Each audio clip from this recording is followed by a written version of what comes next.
Don't forget to wear PPE before you start cooking.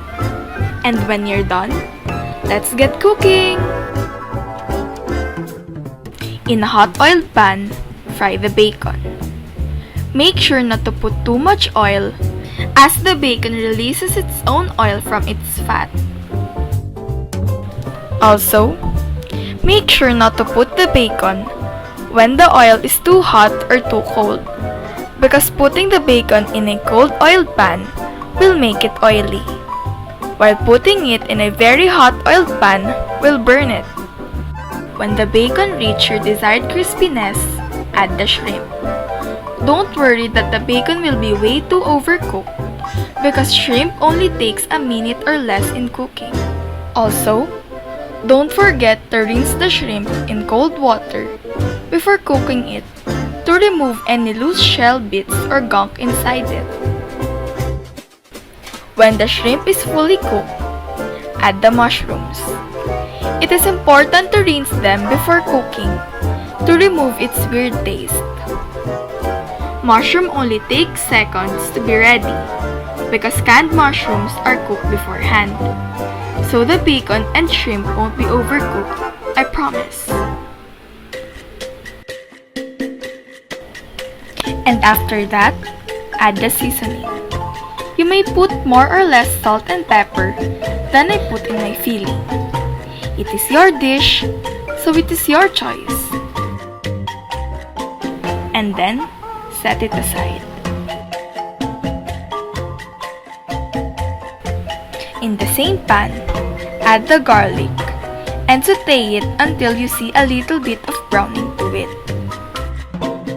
And when you reach garlic's desired color, add the onion and wait for it to be soft before adding the next ingredient.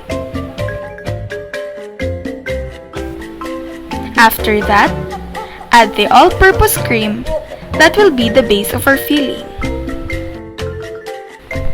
And to help thicken our filling, add the cheese. But remember to add half the portion first, then stir it. And after that, add the rest of the cheese.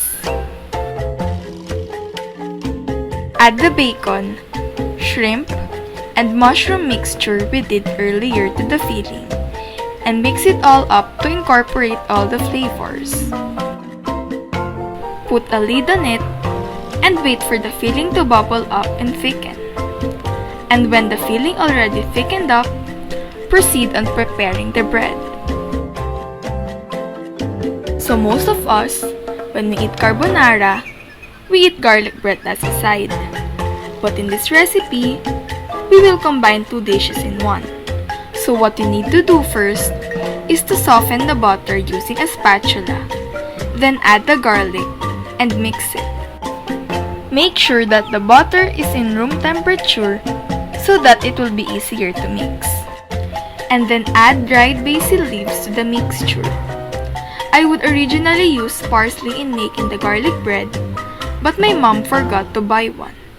So instead, I'll be using the leftover dried basil from one of my cooking videos. Surprisingly, basil tastes a lot better than using parsley because it makes the garlic bread taste like Italian dish. And then spread the mixture to the bread.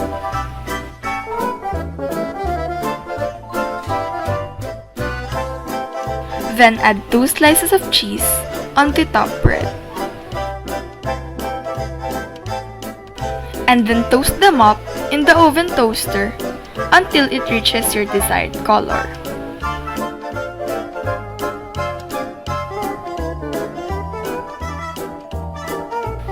It's finally time to build the sandwich! Start by putting the bottom bread into the plate and then add the filling. You can put as little or as many filling as you want because it is your sandwich. Oh, by the way, some of you might think that the bread are a little burnt, but that's really my ideal color. I added some garnish, and voila! Creamy carbonara by yours truly is served.